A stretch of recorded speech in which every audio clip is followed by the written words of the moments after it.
2023 সালের প্রাথমিক বিদ্যালয়ে নিয়োগের টেট পরীক্ষার অনুষ্ঠিত হলো, অথচ 2022 সালের টেট উত্তীর্ণ প্রার্থীরা আজও ইন্টারভিউতে ডাক পাননি। এজন্যই তারা প্রতিবাদ জানিয়ে সল্টলেক করুণাময়ীতে ধর্নাতে বসেছেন। প্রাথমিক বোর্ডের সভাপতি বলেছেন, প্রাথমিক বিদ্যালয়গুলোতে 50,000 শিক্ষক শূন্য পদ রয়েছে। নিয়োগের অনুমতি এলেই নিয়োগ প্রক্রিয়া শুরু করবেন। সরকার পক্ষের বিভিন্ন বুদ্ধিজীবী এবং মুখপাত্ররা দাবি করেছেন যে তারা নিয়োগ দিতে চান, কিন্তু আইনি জটিলতা থাকার কারণে তারা নিয়োগ দিতে পারেন না। এমনকি অনেক ক্ষেত্রে তাদের পক্ষ থেকেই দাবি করা হয় যে বিরোধীরা সরকারের বদনাম করতে মামলার মাধ্যমে আইনি জটিলতা তৈরি করে নিয়োগে ব্যাঘাত ঘটাচ্ছেন। কিন্তু এই প্রাথমিক নিয়োগে তো কোনো আইনি জটিলতা নেই।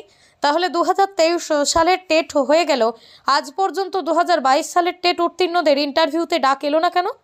এক্ষেত্রে সরকার বা শাসক দল কোনো অজুহাত খাড়া করবে?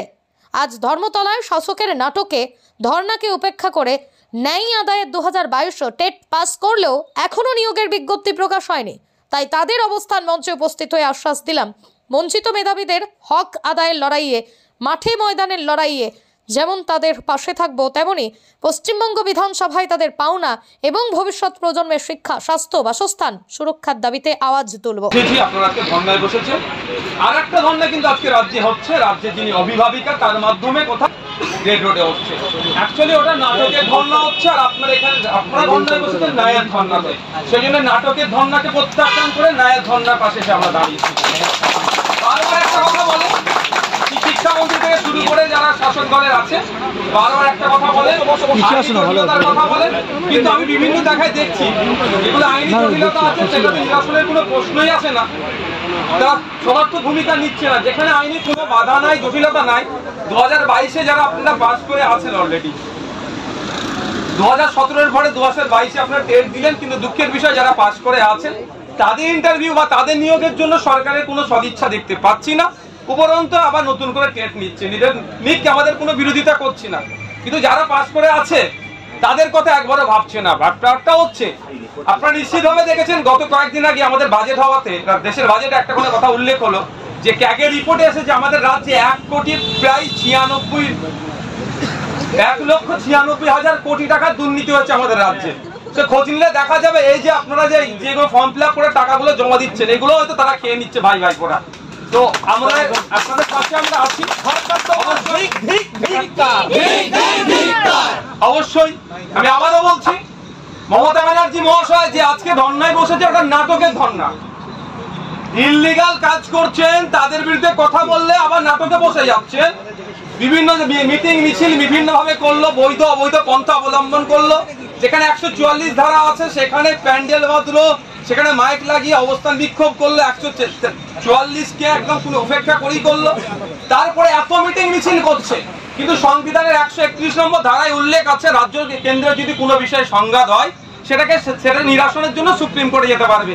সব জায়গায় ছুটছে, রাজঘাটে যাচ্ছে, বিভিন্ন জায়গায় যাচ্ছে, মিটিং মিছিল করছে, কিন্তু সঠিক জায়গায় আরেকটা পদ্ধতি আছে সেখানে যাচ্ছে না। কারণ সেখানে গেলে ইউসি আছে, সেখানে গেলে তৃণমূলের বড় নেতারা জেলে যাবে হয়তো, ওই জন্য ভয় আইনের দ্বারস্থ হচ্ছে না। সেজন্য আজকে নাটক করছে। এই নাটক বাংলার মানুষ দেখছে। তবে একটা কথা বলবো, এখানে আইনজীবী আছে, নিশ্চিতভাবে আইনি লড়াইটা এনারা করবেন আপনাদের জন্য। সাথে সাথে আমি একজন আইনসভার সদস্য হিসেবে আপনাদের বলতে পারি, আগামী 5 তারিখ থেকে বিধানসভার সেশন শুরু হচ্ছে।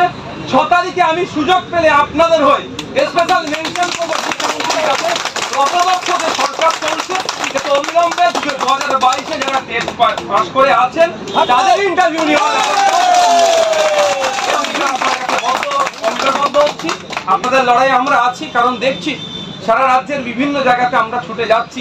আর বিশেষ করে আমরা যেখানে যাই সেটা মফস্বল এলাকা, সেখানকার প্রাইমারি স্কুলের অবস্থাগুলো দেখছি। শিক্ষকের অভাবে স্কুলগুলো বন্ধ হতে চলেছে। সেখানকার যারা ক্ষতিগ্রস্ত হচ্ছে, সাফার হচ্ছে একদম গ্রামের প্রান্তিক মানুষেরা হচ্ছে। আর আমাদের লড়াই তো বেশিরভাগ প্রান্তিক মানুষের নেই। অবশ্যই যারা শহরের মানুষ আছে তারা তাদের অধিকার থেকে বঞ্চিত হলে তাদের পাশেও আমরা দাঁড়াই, কিন্তু প্রান্তিক মানুষের সংখ্যা বেশি। তাদের অবস্থা, তাদের পরিবার বা তাদের ছেলেদের ভবিষ্যতের কথা ভেবে আমাদেরকে আরো লড়াই এগিয়ে আসতে হচ্ছে। তো তাদের শিক্ষকের অভাব, স্কুল বন্ধ হয়ে যাচ্ছে, আর অপদস্থ সরকার শিক্ষক নিয়োগ করছে না। দ্রুত শিক্ষক বিধানসভার মধ্যে যাবেন, বিধানসভার বাইরেও আপনাদের হয়ে গলা ফাটাবো, কারণ আপনারা আমাদের পরিবারের সদস্য। আপনারা ছাড়া আমাদের পরিবার অসম্পূর্ণ, শিক্ষক ছাড়া আমাদের পরিবার সম্পূর্ণ হতে পারে না। আপনাদের লড়াই আমরা আছি।